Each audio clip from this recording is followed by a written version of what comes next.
Hello dear friends, मैं विजय और फिर से स्वागत है आप सभी का अपने इस YouTube चैनल महाकाल क्लासेस पे। दोस्तों कैसे हो आप सभी और किस प्रकार से आपकी तैयारी चल रही है। वैसे लॉकडाउन का जो दिनांक थी वो आपको सभी को पता है कि बढ़ गई है धीरे धीरे, और ये 17 तारीख से होकर भी आगे हो सकती है, बढ़ सके।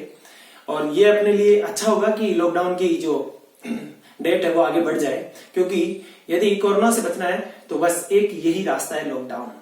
ठीक है दोस्तों, और अब चलते हैं अब अपनी बात पर, जो आपको मैंने बीच में ही बता रखी है कि अपन ने इंग्लिश और मैथमेटिक्स का कोर्स स्टार्ट कर रखा है। जैसे अब आज मैं आपके सामने बात करूंगा इंग्लिश के उस वर्ब के आगे के एडवांस के टॉपिक के ऊपर। ठीक है दोस्तों, जैसा कि आप सभी को पता है कि मैंने आपको इंग्लिश के अंदर जो टॉपिक है वो उसके अंदर मैंने नाउन, आपका जो पार्ट्स ऑफ स्पीच है, नाउन पूरा करवा दिया है। इसके साथ में आप सभी को मैंने नाउन के अलावा आपको प्रोनाउन भी करवा दिया आपको, और नाउन प्रोनाउन हुआ, एडजेक्टिव हुआ, एडवर्ब हुआ और कंजक्शन हुआ। ठीक है दोस्तों, इसके साथ में वर्ब हुआ, और इन सभी को जो छोटे छोटे नाउन मतलब जो ग्रामर के जितने भी पार्ट्स ऑफ स्पीच है, उन सभी पार्ट्स ऑफ स्पीच को मैंने आपके सामने अच्छे प्रकार से एक्सप्लेन कर दिया है। ठीक है दोस्तों, अब एक्सप्लेन का मतलब यह है कि मैंने उनके बारे में आपको हल्का हल्का अवेयरनेस दे दी उसके बारे में। क्या दे दी कि ये नाउन होता क्या है, नाउन किसके लिए काम में आता है, प्रोनाउन क्या होता है, प्रोनाउन किसके काम में आता है, प्रोनाउन क्या किसको क्वालिफाई करता है या प्रोनाउन को कोई क्वालिफाई करता है, ये मैंने हर कोई बात बता दी है आपको। जैसे कि आप मान लीजिए एडजेक्टिव भी है और एडवर्ब भी है। मैंने एडवर्ब और एडजेक्टिव बारे में बताया आपको कि कितने टाइप की एडजेक्टिव होती है, कितने टाइप के एडवर्ब होते हैं, ये बात बताइए ना। और इन सब के बारे में हल्की हल्की मैंने आप सभी को बात बताई है, इनकी डेफिनेशन बताया, इनके इन पार्ट्स ऑफ स्पीच जितने भी पार्ट्स ऑफ स्पीच मैंने बताया, इन सभी के डेफिनेशन बताई है, इन सभी के टाइप बताए हैं, और इनके संबंधित जितने भी एग्जाम में क्वेश्चन पूछने के जो तरीके होते हैं वो मैंने सभी तरीके आपके सामने डिस्कस किए। अब हमारा क्या चल रहा है कि लास्ट अपना जो पार्ट्स ऑफ स्पीच चल रहा है दोस्तों, वो चल रहा है अपना वर्ब। और आप सभी को पता है कि वर्ब के अंदर मैं अभी तक आपको शायद 6-7 लेक्चर दे चुका हूं। ये अपना वर्ब का लास्ट लेक्चर मान लीजिए, इससे अगला भी वर्ब का एक और लेक्चर आ सकता है। तो मैंने वर्ब के अंदर आपको वर्ब का बेसिक बताया है, वर्ब भी उसके बारे में बताया कि सेंटेंस में वर्ब किस प्रकार से यूज ली जाती है, किस प्रकार से सेंटेंस के अंदर वर्ब का काम होता है, ये बातें मैंने बताई। तो दोस्तों मैंने वर्ब को भी बहुत अच्छे से डिफाइन किया आप सबके सामने। वैसे दोस्तों आप सभी को पता है कि मैंने अभी तक ऐसा कोई सा भी टॉपिक स्टार्ट नहीं किया है जिसको मैंने टॉपिक कोई भी स्टार्ट नहीं किया है। यानी कि मैंने अभी तक जितने भी आपको इंग्लिश में बातें बताई है, यानी कि अब तक जो अपनी 20 क्लासेस इंग्लिश के अंदर जो लग चुकी है, वो सभी क्लासेस आपका इंग्लिश के अंदर बेस बनाने के लिए तैयार की गई है। वो बेस अगर आपका तैयार होगा दोस्तों, तो आपका इंग्लिश के अंदर जो भी मैं आपको टॉपिक पढ़ाऊंगा, जैसे मान लीजिए नाउन फर्स्ट टॉपिक है, वो स्टार्ट करता हूं ग्रामर का, तो नाउन टॉपिक को जब आप पढ़ोगे तब आपको इन सभी ग्रामर के जितने भी पार्ट्स ऑफ स्पीच है उन सभी का वहां पे यूज होने वाला है, और उन सभी के बारे में आपको थोड़ी थोड़ी डिटेल आपको मैंने दी है। तो चलता हूं दोस्तों, और आज का अपना टाइम वेस्ट ना करते हुए आज अपनी क्लास नंबर 21 है, और आप सबको पता है कि अपना वर्ब का एक पार्ट जो वर्ब है उसका बेसिक चल रहा है दोस्तों। ये वर्ब का बेसिक होने के बाद में मैं आपके सामने सीधा प्रोनाउन टॉपिक से स्टार्ट करूंगा, और फिर आपके सामने जो प्रोनाउन हुआ उस प्रोनाउन में आपको मैं डीप से जितने कंसेप्ट हो सकते हैं दोस्तों, जितने कंसेप्ट डीप में हो सकते हैं उन सभी कंसेप्ट को बताऊंगा।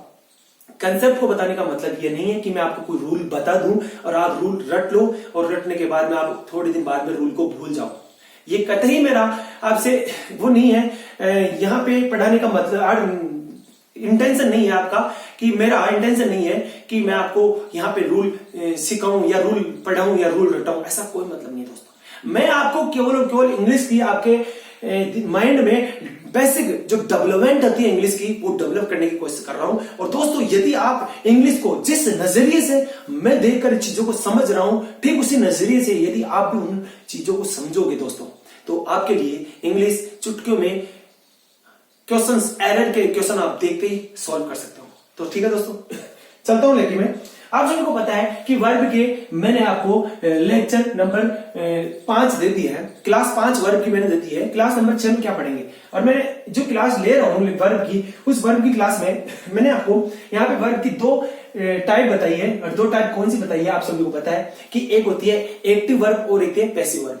अब ये एक्टिव वर्ब और पैसिव वर्ब, ठीक है दोस्तों, ये क्या होती है, एक होती है एक्टिव वर्ब होती है और एक होती है पैसिव वर्ब। ये बात बताइए दोस्तों। अब देखिएगा एक्टिव वर्ब कहां पे होती है, तो आप बोलोगे सर एक्टिव वॉइस में। किस में होती है, एक्टिव वॉइस में। तो इसका मतलब हुआ अपन किसके बारे में पढ़ रहे थे, अपन पढ़ रहे थे एक्टिव वॉइस के बारे में, ठीक है दोस्तों, और एक अपन पढ़ रहे थे पैसिव वॉइस के बारे में।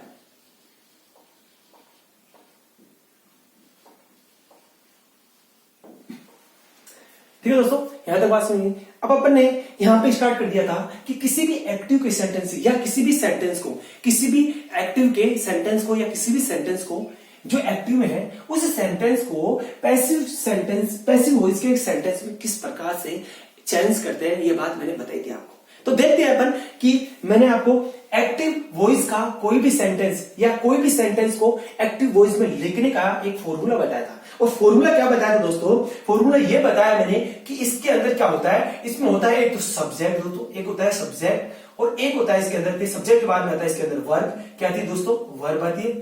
फिर तीसरे नंबर पे आता है इसमें ऑब्जेक्ट। ये बात कही थी क्या मैंने, तो आप बोलोगे हाँ सर ये बात कही थी।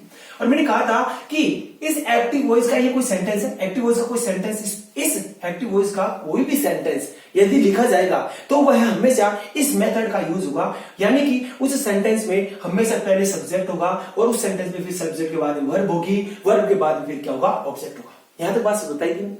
और मैंने कहा था कि जब भी एक्टिव वॉइस के सेंटेंस को यदि आपको पैसिव वॉइस के किसी भी सेंटेंस में चेंज करना है तो उसके लिए क्या तरीका है, उसके लिए मैंने आपको तरीका बताया था कि जैसे यहाँ पे एक्टिव वॉइस के सेंटेंस को इस एक फॉर्मूले से लिखा जा सकता है, ठीक इसी प्रकार से ये जो पैसिव वॉइस का जो सेंटेंस होगा, उस पैसिव वॉइस के सेंटेंस को भी यहाँ पे एक तरीके से लिखा जा सकता है। और वो तरीका क्या है दोस्तों, यहाँ पे क्या होगा, यहाँ पे सब्जेक्ट वर्ब ऑब्जेक्ट है, तो आप क्या करिए, इस ऑब्जेक्ट को उठा के सबसे पहले लिखिए यहाँ पे ऑब्जेक्ट। क्या है दोस्तों, ऑब्जेक्ट लिखिएगा। फिर इसके बाद में दोस्तों ऑब्जेक्ट लिखिए, और फिर ये जो सब्जेक्ट लिखा हुआ है दोस्तों, ये जो सब्जेक्ट लिखा है उसको सबसे लास्ट में लिखिए। सबसे लास्ट में लिखने का मतलब यहाँ पे लिखिए, और यहाँ पे लिखिए इसको बाय, क्या दोस्तों, बाय सब्जेक्ट। क्या किया दोस्तों, मैंने इस ऑब्जेक्ट को सबसे पहले लिखा, और फिर मैंने क्या किया, इस सब्जेक्ट को क्या किया, मैंने सब्जेक्ट को सबसे लास्ट में लिखा, और सब्जेक्ट को किसके साथ लिखा, बाय सब्जेक्ट लिखा। क्या लिखा, बाय सब्जेक्ट। ठीक है दोस्तों, और मैंने कहा यहाँ पे बीच में क्या आएगा, तो आप बोल रहे सर बीच में वर्ब है, तो यहाँ पे भी क्या आएगी, वर्ब आएगी। और मेरे को आप सभी को पता है कि पैसिव वॉइस में कौन सी वर्ब आती है, आप सभी को पता है, मैंने बताया था कि पैसिव वॉइस में कौन सी वर्ब आती है, तो आप बोलोगे सर पैसिव वॉइस में वर्ब आती है बी प्लस का वी थर्ड। कौन सी, बी प्लस का वी थर्ड, ये आती है दोस्तों। और ये एक क्या हो गया, तो आप बोलोगे सर ये एक फॉर्मूला हो गया। किसको, फॉर्मूला कौन सा हो गया, तो आप बोलोगे सर ये फॉर्मूला कौन सा है कि कोई भी सेंटेंस यदि पैसिव वॉइस में लिखना है, यदि किसी भी सेंटेंस को आपको पैसिव वॉइस में लिखना है, तो वहां पे दोस्तों जो पैसिव वॉइस में सेंटेंस लिखेंगे वो हमेशा इस फॉर्मूले की हेल्प से लिखा जाएगा। सब ऑब्जेक्ट होगा सबसे पहले, फिर होगी बी प्लस का वी थर्ड, फिर होगा बाय प्लस का सब्जेक्ट। यहां तक बातें मैंने बताई थी आपको। अब चलता हूं मैं आपको मैंने आपको अनेक एग्जाम्पल देके मैंने आपको इस बात को स्पष्ट, या मेरी बात जो मैं समझाना चाहता हूं उसको मैंने आपको विभिन्न प्रकार के एग्जाम्पल दिए, और उन एग्जाम्पल से मैंने आपको समझाने की कोशिश करी। अब आज क्या करते हैं दोस्तों, आज अपन क्या करेंगे, आज कुछ नए एग्जाम्पल लेंगे, और नए एग्जाम्पल से आपको समझाने की कोशिश करूंगा कि ये एक्टिव वॉइस का कोई सेंटेंस है, इस एक्टिव वॉइस का सेंटेंस को पैसिव वॉइस के सेंटेंस बनाने के लिए क्या कर सकते हैं। ये बात कही थी दोस्तों, आज फिर देखते हैं इसको। देखता हूं दोस्तों कि क्या कर सकता हूं मैं। ठीक है दोस्तों, देखिएगा ये कोई सेंटेंस लिखा हुआ है, बात सभी को पता है, दिख रही है कि ये एक्टिव वॉइस लिखा है, ये पैसिव वॉइस लिखा है। मैं आपके सामने एक सेंटेंस लेके आता हूं, और सेंटेंस को आप अच्छे से गौर करके देखिएगा। अब उस सेंटेंस को मैं जो सेंटेंस लिखूंगा वो एक्टिव वॉइस का लिखूंगा, और अपने को क्या करना है, उस एक्टिव वॉइस के सेंटेंस को अपने को पैसिव वॉइस के सेंटेंस में चेंज करना है। वो कैसे करेंगे, आप सभी को पता है कि यहाँ पे सूत्र ये लगेगा, और यहाँ पे सूत्र कौन सा लगेगा, ये लगेगा। अब जैसे कि मैं एक एग्जांपल लिख रहा हूं दोस्तों, एग्जांपल देखिएगा, ज्यादा बड़ा नहीं है। एग्जांपल लिखा है, मान लीजिए एग्जाम्पल क्या है, यहां पे लिखा है राम, ठीक है दोस्तों, राम हैज ब्रोकन इट। ठीक है दोस्तों, एक सेंटेंस लिखा है, देखिएगा सेंटेंस कितना अच्छा लिखा है कि राम हैज ब्रोकन इट। अब इस सेंटेंस को देखिएगा दोस्तों, यहां पे राम हैज ब्रोकन इट, ये जो सेंटेंस लिखा है मैंने, ये सेंटेंस मैंने लिखा है किसमें, एक्टिव वॉइस में। किसमें लिखा है दोस्तों, एक्टिव वॉइस में। अब इस सेंटेंस का पता कैसे चलेगा सर, ये सेंटेंस एक्टिव वॉइस में है, इस बात का कैसे पता चलेगा सर कि सर ये सेंटेंस क्या है, एक्टिव वॉइस में। मैंने कहा था दोस्तों कि यदि किसी भी सेंटेंस के अंदर ये पता करना है अपने को कि कोई सेंटेंस एक्टिव वॉइस में है या पैसिव वॉइस में है, तो आपको उसको पता करने का एक तरीका है। यदि कोई भी सेंटेंस एक्टिव वॉइस में है तो हमेशा याद रखना दोस्तों, यदि कोई भी सेंटेंस एक्टिव सेंटेंस में है, यदि कोई भी सेंटेंस एक्टिव वॉइस में है, तो उसके अंदर क्या होगा दोस्तों, उसमें जो सब्जेक्ट होगा, उसमें जो सब्जेक्ट होगा, उस सेंटेंस में जो सब्जेक्ट होगा, वो सेंटेंस में जो सब्जेक्ट है वो हमेशा क्या होता है, वो हमेशा डूअर होता है। क्या होता है, डूअर होता है। यानी कि डूअर किसका होगा, और आप सभी को पता है कि सेंटेंस में सब्जेक्ट डूअर किसका होता है, तो आप लोग सेंटेंस में सब्जेक्ट हमेशा, डूअर हमेशा किसका होता है, वर्ब का होता है। और वर्ब क्या होती है, आप सभी को पता है, वर्ब होती है एक्शन। और एक्शन क्या होती है, एक्शन का मतलब, एक्शन वर्ब क्या करती है, एक्शन को रिप्रेजेंट करती है, कार्य को रिप्रेजेंट करती है। और वर्ब क्या हो सकती है, और वर्ब वह होती है जिसकी 3 फॉर्म होती है। वर्ब वह होती है जिसकी कितनी फॉर्म होती है, 3 फॉर्म होती है। और 3 फॉर्म आप सबको पता है, कितनी फॉर्म होती है, 3 फॉर्म होती है। यहां तक बात समझ। तो मुझे बताइए, क्या इस सेंटेंस को पढ़ने के बाद में आप पता कर सकते हो कि ये सेंटेंस एक्टिव वॉइस में लिखा है? तो आप बोलोगे हाँ सर। कैसे दोस्तों? आप बोलोगे sir Ram has broken it, ये लिखा हुआ है, राम हैज ब्रोकन इट। तो मुझे बताइए यहां पे इस ब्रोकन करने का काम किसने किया? तो आप बोलोगे सर ब्रोकन करने का काम किसने किया? राम ने किया। किसने किया दोस्तों? ब्रोकन करने का काम किसने किया? तो आप बोलोगे सर ब्रोकन करने का काम किसने किया? राम ने किया। ये ब्रोकन करने का काम किसने किया? तो आप बोलोगे सर राम ने किया। क्या किया? राम ने। और मुझे बताइए ब्रोकन क्या है? तो आप बोलोगे सर ब्रोकन क्या है? एक वर्ब है। ये क्या है? वर्ब है। और ये ब्रोकन करने का काम किसने किया?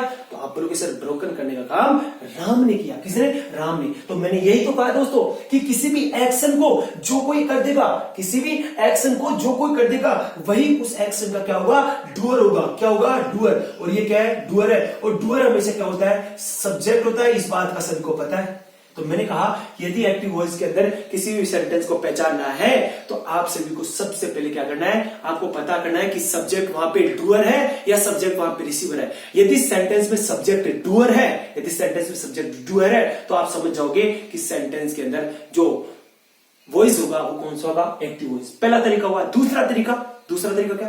मैंने बताया था यदि आपको किसी भी सेंटेंस में यह पता करना है कि वो सेंटेंस एक्टिव वॉइस में है पैसिव वॉइस में, तो आपको मैंने बताया था यदि किसी सेंटेंस के अंदर बी प्लस का वी प्लस का बी थर्ड की वर्ब यूज ली जा रही है। ठीक है दोस्तों, क्या लिखा हुआ है? यदि किसी सेंटेंस में बी प्लस वी थर्ड वाली वर्ब यूज ली जाती है, कौन सी? बी प्लस वी थर्ड, ये दोनों होना जरूरी है। यदि ये किसी भी सेंटेंस में ये दोनों वर्ब एक साथ है तो आपको समझना है कि वो सेंटेंस के अंदर जो वर्ब यूज ली गई है वो वर्ब है पैसिव वर्ब, और वो जो सेंटेंस होगा पैसिव वॉइस का सेंटेंस होगा। और इसके अलावा जितनी भी वर्ब होगी जो किसी भी सेंटेंस में यूज ली जाएगी, वो सभी की सभी वर्ब कैसी होगी? वो होगी एक्टिव वर्ब। और वो जो सेंटेंस होगा जिसमें एक्टिव वर्ब होगी उसे कहते हैं क्या? Active voice. आपसे वो बता दोस्तों, यहां तो बात समझ आई हो क्या? अब देखिएगा, मैं आपको जो बात समझाने की कोशिश कर रहा हूं दोस्तों, क्या लिखा हुआ है यहां पे? वर्ब है। वर्ब का जो डूअर कौन है? तो आप लोगों के सब्जेक्ट ही है। मुझे बताइए Ram has broken it, Ram has broken what? मैं आपको यहां से, मुझे बताइए वर्ब ढूंढ लिया अपन ने, वर्ब का सब्जेक्ट ढूंढ लिया, तो वर्ब का कोई ऑब्जेक्ट तो होगा क्या? तो आप लोगों से वर्ब का ऑब्जेक्ट पहचानने का तरीका है कि वर्ब से व्हाट या हूं का रिप्लाई हमें मिल जाए और वही वर्ब का ऑब्जेक्ट होगा। तो मुझे बताइए Ram has broken what? Ram ने क्या तोड़ा? हमने क्या तोड़ा था? बोल के सर इट। किसको तोड़ा? इट को। किसको? इट को। इसलिए ये जो इट है ये ब्रोकन का, ये जो ब्रोकन है ये इट है ना, इस ब्रोकन वर्ब का क्या होगा? तो आप बोलोगे सर ऑब्जेक्ट होगा। क्या होगा? ऑब्जेक्ट होगा। यहां तक बात समझिए दोस्तों, क्या होगा? ये है इट, ब्रोकन वर्ब का क्या होगा? ऑब्जेक्ट होगा। और मैंने कहा था कि जो भी ऑब्जेक्ट होगा, ऑब्जेक्ट का मतलब क्या है? जो भी ऑब्जेक्ट होगा, ऑब्जेक्ट का मतलब जो भी वर्ब का ऑब्जेक्ट होगा, जो भी वर्ब का ऑब्जेक्ट होगा वही हमेशा वर्ब का रिसीवर होता है। तो यहाँ पे वर्ब का ऑब्जेक्ट कौन है? तो आप बोलोगे सर वर्ब का ऑब्जेक्ट कौन है? इट है। इसका मतलब इट कौन है? इट यहाँ पे क्या है? ब्रोकन वर्ब का क्या है? रिसीवर है। क्या है दोस्तों? रिसीवर है। क्या है? रिसीवर। क्या है? रिसीवर। यहाँ पे इट, यहाँ पे ब्रोकन वर्ब का क्या है? रिसीवर है। यहां तक बात समझ में आई होगी। ठीक है दोस्तों, अब चलता हूं मैं आपको लेकर सामने के साथ, एक बार रुकिएगा।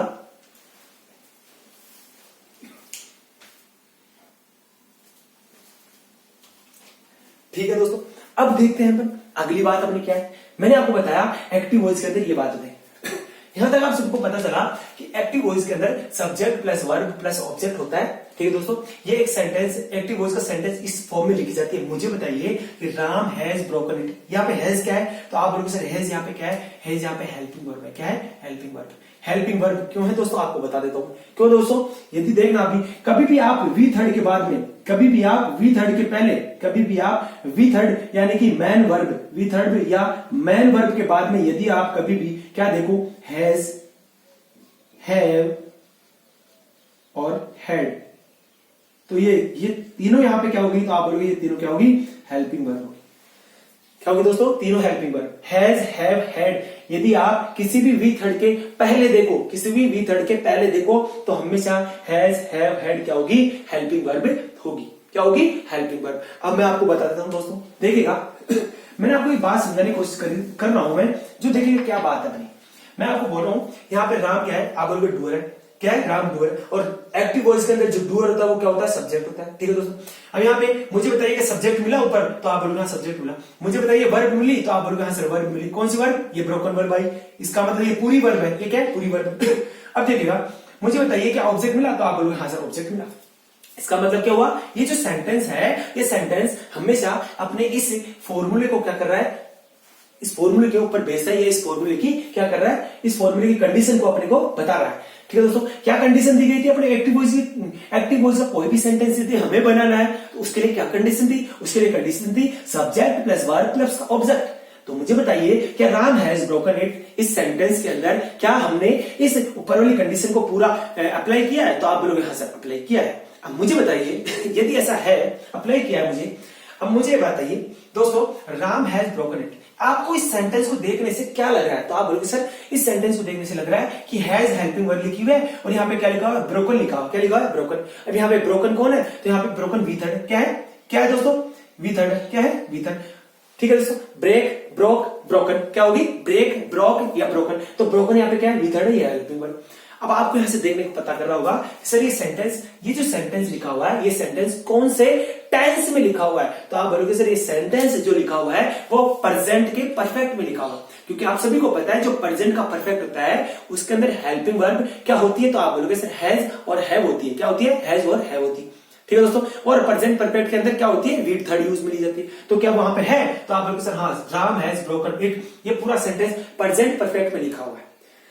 अब देखिएगा, राम हैज लिखा हुआ दोस्तों, मुझे बताइए राम के साथ हैज क्यों आया? तो आप बोलोगे सर ये टॉपिक बाद का, लेकिन फिर भी बता दो, राम के साथ हैज इसलिए आया, राम सिंगुलर है इसलिए सिंगुलर के साथ में सिंगुलर हेल्पिंग वर्ब आइए। यहां तक बात समझिए दोस्तों। अब मेरे को क्या करना है दोस्तों, मुझे बताइए यहाँ पे सब्जेक्ट कौन बना? तो आप बोलोगे सर राम। क्या कौन बना? राम। और यहाँ पे राम सब्जेक्ट बना, इसलिए इस ब्रोकन तोड़ने का काम कौन कर रहा है? तो आप बोलोगे सर तोड़ने का काम किसने किया? राम ने किया। इसका मतलब क्या हो दोस्तों, अपने इस सेंटेंस के अंदर, इस सेंटेंस में यदि मैं बात करूं सबसे ज्यादा हाईलाइट पॉइंट कौन सा है? इस सेंटेंस के अंदर सबसे ज्यादा हाईलाइट वर्ड कौन सा है? तो आप बोलोगे सर सबसे ज्यादा हाईलाइट वर्ड है राम। क्यों? इसके अंदर जितना भी सारा अपना फोकस है, ये तोड़ने का काम जिसने किया है उसके ऊपर अपना फोकस है। ठीक है दोस्तों, और वो फोकस कैसे है? राम पे है। ठीक है, कहां पे? राम पे। अब दोस्तों देखता हूं मैं कि इस सेंटेंस को मेरे को पैसिव वॉइस में चेंज करना है। राम हैज ब्रोकन इट को मेरे को क्या करना है? पैसिव वॉइस में चेंज करना है। तो उसके लिए अपनी कंडीशन क्या है? उसके लिए अपनी कंडीशन है कि सर ऑब्जेक्ट पहले आएगा। क्या आएगा? ऑब्जेक्ट पहले आएगा। मुझे बताइए ऑब्जेक्ट पहले यदि आएगा तो यहाँ पे ऑब्जेक्ट कौन है? तो आप बोलोगे सर ऑब्जेक्ट यहाँ पे ईट है। ये क्या है? ईट है ऑब्जेक्ट। ठीक है, ये इट है। अब मुझे बताइए इट के बाद में क्या आएगा? तो आप बोलोगे सर इट के बाद में आएगा बी प्लस वी थर्ड। क्या आएगा? B plus V third. तो मुझे बताइए बी प्लस वी थर्ड का मतलब क्या होगा? तो बी का मतलब आप सबको पता है, बी प्लस का वी थर्ड का मतलब क्या है? तो आप सबको पता है वी थर्ड यहाँ पे क्या है? तो आप बोलोगे सर क्या है? अपनी ब्रोकन है। क्या है? ब्रोकन है। क्या है दोस्तों? वी थर्ड यहाँ पे क्या है? तो आप बोलोगे सर ये क्या है? वी थर्ड क्या है, ब्रोकन हो गए दोस्तों। और मुझे बताइए ये बी क्या है, तो आप बोलोगे सर बी यहाँ पे क्या है, हेल्पिंग वर्ब है। क्या है, हेल्पिंग वर्ब। ये क्या है, हेल्पिंग वर्ब। मुझे बताइए यहाँ पे हेल्पिंग वर्ब कौन सी आएगी, तो आप बोलोगे सर यहाँ पे हेल्पिंग वर्ब जो बी होती है दोस्तों, यहाँ पे इसको साइड में लेता हूं दोस्तों, यहाँ पे देखिएगा ये जो बी होती है, ये बी, उसकी 4 फॉर्म होती है। एक होती है इज, एक होती है एम, और एक होती है आर, और एक होती है बी फॉर्म। ठीक है दोस्तों, एक होती है, इसको बोलते हैं फर्स्ट फॉर्म, इसको बोलते हैं फर्स्ट फॉर्म। एक लिखा हुआ है वाज, एक लिखा हुआ है वर। ठीक है दोस्तों, इसको बोलते हैं वी2। और एक आपको पता है, इसको बोलेंगे कौन सी, बीन। कौन सी बोलेंगे, बीन। ये बोलती है वी थर्ड। कौन सी बोलती है, वी थर्ड। और एक ये कौन सी है, तो आप बोलोगे सर बीन। कौन सी होगी, बीन। कौन सी होगी, बीन। ये क्या होती है, तो आप बोलोगे सर आईएनजी फॉर्म होती है। क्या होती है, आईएनजी फॉर्म होती है, या इसको बोल सकता हूं वी4। यहां तो बात समझिए दोस्तों। मुझे बताइए इसके अंदर क्या आएगा, तो आप बोलोगे सर इट क्या आएगा दोस्तों, तो आप बोलोगे सर इट। इसको एक बार ऊपर लिख लीजिए। आप कहां पे लिख लेता हूं, तो यहां पे लिख लेता हूं दोस्तों, यहां पे। मुझे बताइए इट आ गया। अब इट के बाद में ऑब्जेक्ट, ऑब्जेक्ट तब मैंने लिख लिया। ऑब्जेक्ट के बाद में मैंने लिखा है बी प्लस वी थर्ड। आपको क्या करना है दोस्तों, वी थर्ड लिखना है, तो आपको वी थर्ड लिखना है जो वी थर्ड के यहाँ पे, तो आप बोलोगे सर ब्रोकन था। क्या हुआ, ब्रोकन।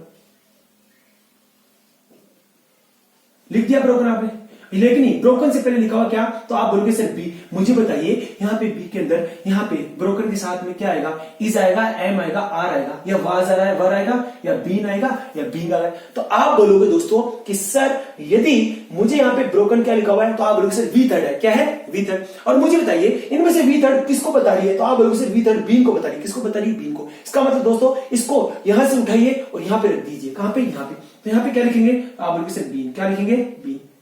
ठीक है दोस्तों, क्या लिखेंगे, बीन।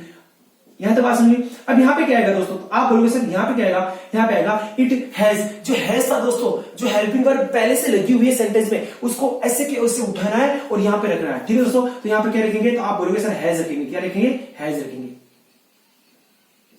तो दोस्तों इट हैज बीन, ये पूरी की जो पूरी, ये यहां तक जो पूरी बात है दोस्तों, इसे क्या कहता हूं, इसे कहता हूं पैसिव वर्ब। क्या कहता हूं, पैसिव वर्ब।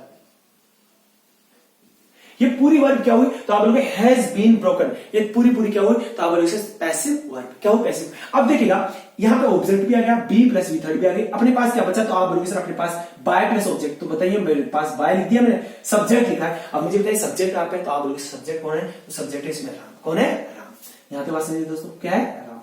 तो मुझे बताइए हमने क्या किया, हमने दोस्तों राम हैज ब्रोकन इट, इस सेंटेंस को, राम हैज ब्रोकन इट, इस सेंटेंस को मैंने ब्रेक किया, और ब्रेक करके किसमें लिखा, तो आप बोलोगे sir Ram has broken it को हमने क्या, ये राम हैज ब्रोकन इट किसमें था, तो आप बोलोगे sir Ram has broken it active voice का सेंटेंस था।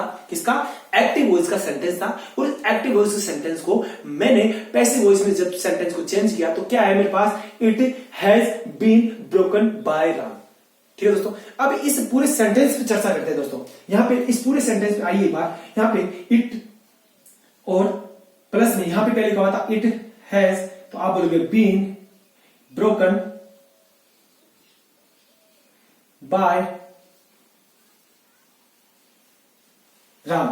ठीक है दोस्तों, इस पूरे सेंटेंस पे देखिएगा, ये सेंटेंस अपना, ये राम हैज ब्रोकन इट लिखा हुआ था, ये एक्टिव में लिखा हुआ था, जबकि इस सेंटेंस को मैंने चेंज किया और मैंने किस में बनाया, मैंने पैसिव वॉइस में बना दिया। अब इस सेंटेंस को ब्रेक करिए एक बार के लिए ब्रेक करिए। तो आप बोलोगे सर यहां पे ब्रेक करेंगे, तो यहां पे सबसे पहले ब्रेक करने का तरीका बताया था मैंने कि सेंटेंस को ब्रेक करने से पहले आपको देखना है कि सेंटेंस में वर्ब कौन है। तो आप बोलोगे सेंटेंस में वर्ब है ये क्या है, वर्ब। ये क्या है, वर्ब। और ये क्या है, बी, तो आप बोलोगे सर हेल्पिंग वर्ब। ये क्या है दोस्तों, ये भी हेल्पिंग वर्ब है, ये भी क्या है, हेल्पिंग वर्ब। तो आपने देखा दोस्तों, आपने ये बात देखी क्या कि सबसे पहली बात इस सेंटेंस में, इसको पूरा ब्रेक कर लीजिए। मुझे बताइए ये जो ब्रोकन करने का काम कर रहा है, ठीक है दोस्तों, मुझे बताइए बाय क्या है, तो आप बोलोगे सर बाय यहां पे प्रीपोजिशन। क्या है, बाय प्रीपोजिशन। बाय यहां पे क्या है, प्रीपोजिशन। मुझे बताइए दोस्तों, मैंने कहा था आपको, जब भी सेंटेंस में आप प्रीपोजिशन आपको नजर आ जाए, तो उस प्रीपोजिशन का उस सेंटेंस में कोई ना कोई ऑब्जेक्ट होता है। और प्रीपोजिशन का ऑब्जेक्ट बनने का काम कौन करता है, तो आपसे को बताएगा, मैंने प्रीपोजिशन का ऑब्जेक्ट बनने का काम या तो नाउन करेगा या क्या करेगा, प्रोनाउन। अब देखते हैं दोस्तों, लेकिन मैंने कंडीशन बताई थी आपको कि प्रीपोजिशन का ऑब्जेक्ट पहचानने का जो तरीका होगा वो होगा प्रीपोजिशन के राइट साइड में, प्रीपोजिशन के दाईं ओर चलना स्टार्ट करिए। जो पहला नाउन या जो प्रोनाउन होगा वही उस प्रीपोजिशन का क्या होगा, ऑब्जेक्ट होगा। तो मुझे बताइए दोस्तों, यहाँ पे जो प्रीपोजिशन लिखी हुई है, इस प्रीपोजिशन का ऑब्जेक्ट कौन बनेगा, तो आप बोलेगा कि प्रीपोजिशन का ऑब्जेक्ट कौन बना, राम बना। कौन बना, राम बना। ठीक है दोस्तों। प्रीपोजिशन का ऑब्जेक्ट कौन बना, तो आप बोलोगे सर प्रीपोजिशन का ऑब्जेक्ट बना राम। यहां तक बात समझिए दोस्तों। अब देखिएगा यहाँ पे प्रीपोजिशन का ऑब्जेक्ट बना राम, यहाँ पे इट क्या है दोस्तों, इस इट के बारे में पता करता, तो आप बोलोगे सर इट क्या है मैंने इसका पार्ट्स ऑफ स्पीच बता दिया, हैज क्या है, मैंने इसका पार्ट्स ऑफ स्पीच बता दिया, बीन क्या है, मैंने इसका पार्ट्स ऑफ स्पीच बताया कि ये क्या है, ब्रोकन क्या है, बाय क्या है, राम क्या है। यहां तक बात समझिए। अब मुझे बताइए it has been broken by Ram, मैंने राम को तो यहाँ पे ऑब्जेक्ट बना दिया, लेकिन ये इट क्या बनेगा, तो आप बोलोगे सर ये इट यहाँ पे क्या बनेगा, क्यों, क्योंकि इस वर्ब का ये इट क्या बनेगा, तो आप बोलोगे सर वर्ब का ये सब्जेक्ट बनेगा। क्या बनेगा, सब्जेक्ट बनेगा। क्या बनेगा, सब्जेक्ट। इट यहाँ पे तो सब्जेक्ट बना और इट यहाँ पे तो बना ऑब्जेक्ट। ठीक है दोस्तों, इस बात को देखिएगा एक बार, इट यहाँ पे तो बना ऑब्जेक्ट जबकि इट यहाँ पे बना सब्जेक्ट। ऐसा क्यों दोस्तों, ऐसा क्यों हुआ, अब आपके दिमाग में चल रहा होगा सर ने तो गलत बता दिया आपने, लेकिन नहीं दोस्तों ऐसा कुछ भी नहीं है। मैंने आपको कहा कि एक्टिव वॉइस के अंदर जो सब्जेक्ट होता है, एक्टिव वॉइस में जो सब्जेक्ट होता है दोस्तों, वो हमेशा क्या होता है, वर्ब का डूअर होता है। ये कही थी मैंने बात। और मैंने एक बात कही थी, जब भी आपको एक्टिव वॉइस के किसी भी सेंटेंस को, जब भी आपको एक्टिव वॉइस के किसी भी सेंटेंस को पैसिव वॉइस के किसी भी सेंटेंस में चेंज करना है, तो आपको कभी भी उसके नियमों को क्या नहीं करना है, उल्लंघन नहीं करना है। जैसे कि मैंने बताया कि यहां पे इस सेंटेंस में देखिएगा, इस एक्टिव वॉइस का sentence Ram has broken it, Ram ने ये तोड़ दिया, राम ने ये तोड़ दिया। ठीक है दोस्तों, राम ने क्या कर दिया, राम ने ये तोड़ दिया। मुझे बताइए राम ने अभी तोड़ने का काम किया है, तो इस सेंटेंस का जो मीनिंग है वो क्या कर रहा है, राम किसी चीज को तोड़ रहा है, राम किसी चीज को, किसी वस्तु को तोड़ रहा है। इस सेंटेंस में जो राम ने जो काम किया वो क्या है, तो आप बोलोगे इस सेंटेंस में राम ने काम किया, राम ने किसी चीज को तोड़ दिया।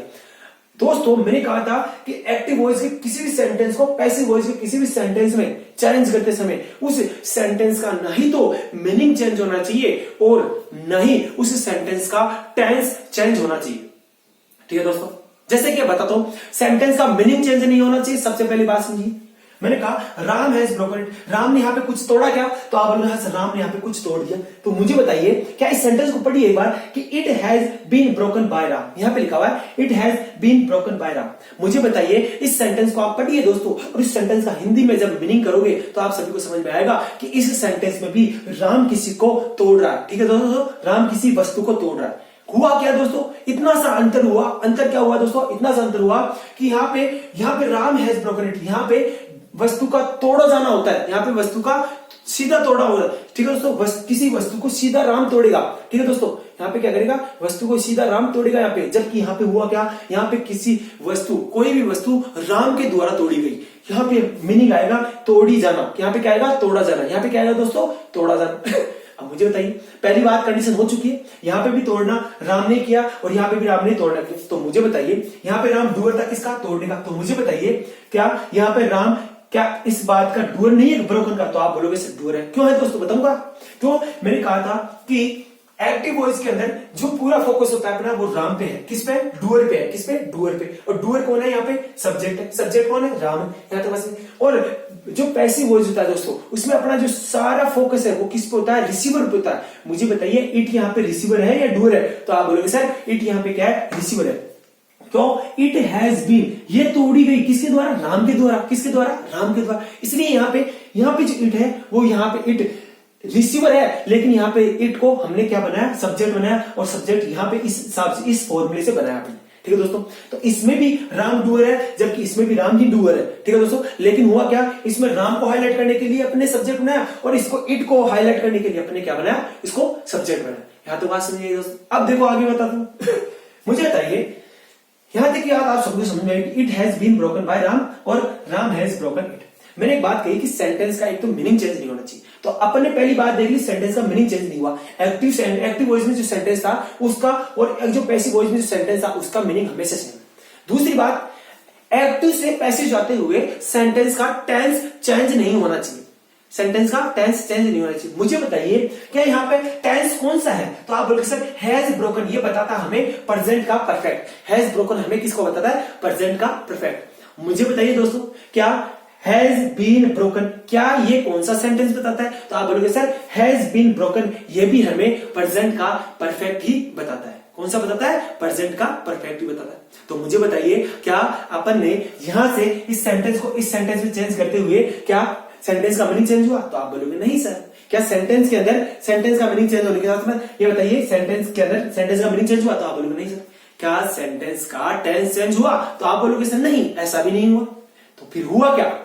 हुआ ये सर दोस्तों, हुआ ये कि यहाँ पे डूअर, यहाँ पे जो सब्जेक्ट है राम को हाईलाइट करने के लिए बनाया गया, जबकि इट को यहाँ पे सब्जेक्ट इसलिए बनाया गया कि इट के बारे में फोकस डाला जा सके। बस इतनी बात हुई दोस्तों, और अपने ये चेंज भी कर लिया। अब देखो दोस्तों, इन दोनों सेंटेंस से क्या समझ में आता है? दूसरी बात, यहाँ पे आपको इस सेंटेंस से और एक बात नजर आ रही होगी दोस्तों, वो बता देता हूं क्या है।